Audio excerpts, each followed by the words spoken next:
जरा सोचिए एक ऐसे इंसान के बारे में जो अपनी जीवनी, अपनी बायोग्राफी के आइडिया को ही सिरे से खारिज कर दे। जब ओशो से उनकी जिंदगी के बारे में पूछा गया तो उनका जवाब काफी चौंकाने वाला था। उन्होंने कहा, मेरी कोई जीवनी है ही नहीं। तो चलिए आज के इस विश्लेषण में हम उसी शख्स के विचारों में थोड़ा गहरा उतरते हैं जिसने अपनी कहानी को ही नकार दिया। उनका कहना था कि भाई मेरा जन्म कहाँ हुआ, किस दिन हुआ, ये सारी बातें, ये सब बेमानी है। मायने बस ये रखता है कि मैं अभी इस पल में क्या हूं। सोचिए जरा, किसी को उसके अतीत के बिना समझने की कोशिश करना, ये ख्याल ही अपने आप में हमें सीधे ओशो के दर्शन के बिल्कुल सेंटर में ले जाता है। ठीक है, तो अगर जीवनी जरूरी नहीं है तो अगला सवाल जाहिर है यही उठता है कि फिर उनका विश्वास क्या था, वो मानते क्या थे। अगर हम उनकी कहानी नहीं जान सकते तो शायद ये तो जान ही सकते हैं कि वो दुनिया को देखते कैसे थे। और बस यहीं पर एक और झटका लगता है। उन्होंने कहा, मैं किसी भी चीज में विश्वास नहीं करता। मतलब उनका लक्ष्य कोई नया विश्वास सिस्टम बनाना नहीं था, बल्कि हर तरह के विश्वास सिस्टम को, चाहे वो कैथोलिक हो या कम्युनिस्ट, जड़ से उखाड़ फेंकना था। ये किसी सुधारक की बात नहीं लगती, ये तो किसी विध्वंसक का बयान लगता है ना? तो अगर ओशो कुछ बना नहीं रहे थे तो फिर वो कर क्या रहे थे?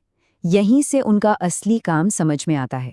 उनका लक्ष्य था हमें प्रोग्राम करना नहीं, बल्कि डी प्रोग्राम करना, यानी हमें वापस उस साफ सुथरी मासूम हालत में ले जाना जिसमें हम सब पैदा हुए थे, इससे पहले कि समाज ने हम पर अपनी विश्वास और अपनी शर्तें थोपना शुरू कर दिया। और इस डी प्रोग्रामिंग का, इस पूरी प्रक्रिया का आखिरी मकसद क्या है? ओशो के हिसाब से ये वो है जिसे बुद्ध ने निर्वाण कहा था। इसका लिटरल मतलब है शून्यता या नथिंगनेस। ये वो पॉइंट है जहां आपका मैं, आपका अहंकार पूरी तरह से खत्म हो जाता है और आप अपने असली स्वरूप को पा लेते हैं। और ये सवाल हमें इस पूरे विश्लेषण के सबसे जरूरी हिस्से पर ले आता है। ये अहंकार, ये ईगो, आखिर है क्या भला? ये शब्द तो हम सबने सुना है, लेकिन ओशो के मुताबिक ये ऐसी क्या चीज है जिसे मिटाना इतना इतना ज्यादा जरूरी है? चलिए इसी में थोड़ा और गहरा उतरते हैं। तो चलिए अहंकार के इस जाल को थोड़ा और करीब से देखते हैं। ओशो के हिसाब से ये सिर्फ घमंड या अकड़ नहीं है। नहीं, ये एक बहुत गहरी, कभी न मिटने वाली भूख है जो हमें हमेशा और ज्यादा की चाहत में फंसाए रखती है। यहाँ पर ओशो की दी हुई डेफिनेशन बहुत ही दिलचस्प है। वो कहते हैं कि अहंकार असल में हमारी हीन भावना, हमारी इन्फीरियॉरिटी कॉम्प्लेक्स को छिपाने वाला एक मास्क है, एक नकाब है। जब हमें अंदर से लगता है कि हम कुछ भी नहीं हैं, कि हम नाकाबिल हैं, तो हम बाहर से कुछ खास बनने की कोशिश करते हैं, और बस यही कोशिश अहंकार को जन्म देती है। और मजे की बात यह है कि ये हमारे अंदर कुदरती तौर पर नहीं होता, समाज हमें ये सिखाता है। बचपन से ही हमें क्या कहा जाता है? कुछ बनो, खुद को साबित करो, इतिहास में अपना नाम दर्ज कराओ। ये जो एहसास है ना कि हम जैसे हैं वैसे काफी नहीं है, यही एहसास हमें अहंकार के रास्ते पर धकेल देता है। ये उदाहरण देखिए, बिल्कुल साफ हो जाएगा कि अहंकार की भूख कभी नहीं मिटती। डोनाल्ड ट्रंप का उदाहरण लेते हैं। दुनिया के सबसे ताकतवर देश के राष्ट्रपति बने, वो भी 2 बार। लेकिन अहंकार को अभी भी और चाहिए। वो नोबेल शांति पुरस्कार चाहते हैं। क्यों? क्योंकि उनके पहले के प्रेसिडेंट बराक ओबामा को वो मिल चुका है। मतलब सफलता का कोई भी लेवल अहंकार को कभी संतुष्ट कर ही नहीं सकता। और ये सब होता क्यों है? ओशो के मुताबिक इसकी वजह है तुलना, कंपैरिजन।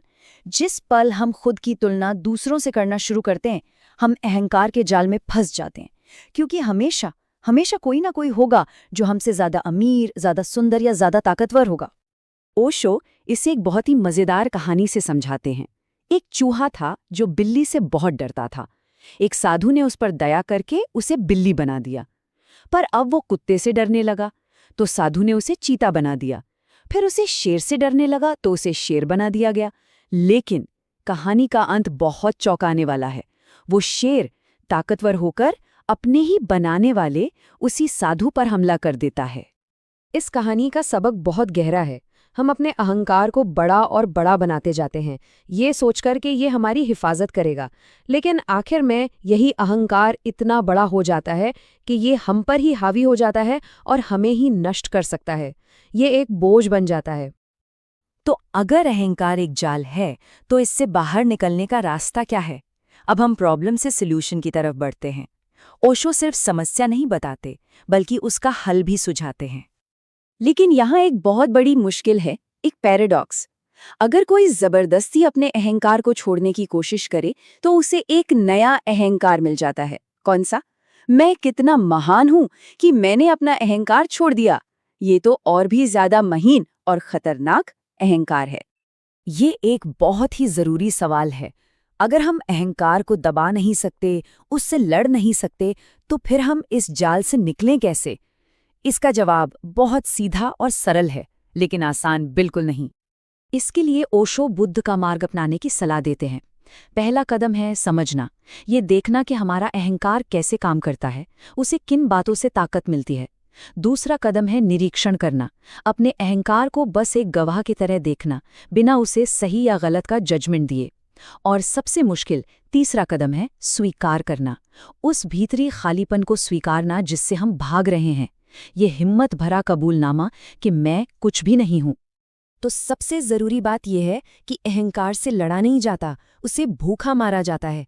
जब उसे दूसरों से तुलना करके या लोगों का ध्यान खींचकर एनर्जी देना बंद कर दिया जाता है, तो वो ताश के पत्तों के घर की तरह अपने आप ही ढह जाता है। चलिए अब इन सारे विचारों को आज की दुनिया के आईने में देखते हैं। ये दर्शन आज हमारी जिंदगी में कैसे लागू होता है, जहां हर तरफ होड़ और दिखावा है। हमारे सामने दो रास्ते हैं। एक तरफ समाज है जो हमसे मशीनों जैसी एफिशिएंसी चाहता है, ज्यादा प्रोडक्शन, ज्यादा सफलता।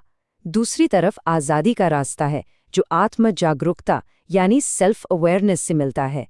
एक रास्ता बाहरी दुनिया में सफल बना सकता है, पर शायद उसमें खुद को ही खोना पड़ जाए।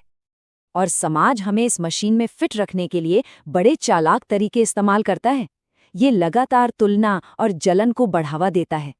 सच तो ये है कि समाज नहीं चाहता कि लोग ज्यादा समझदार बने, क्योंकि जागरूक लोगों का शोषण नहीं किया जा सकता। और इसके सबसे बड़े हथियार आज क्या है?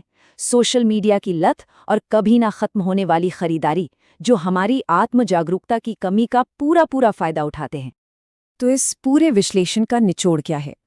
ओशो के अनुसार ये खेल ही इस तरह से बनाया गया है कि हम हमेशा दुखी और असंतुष्ट रहें।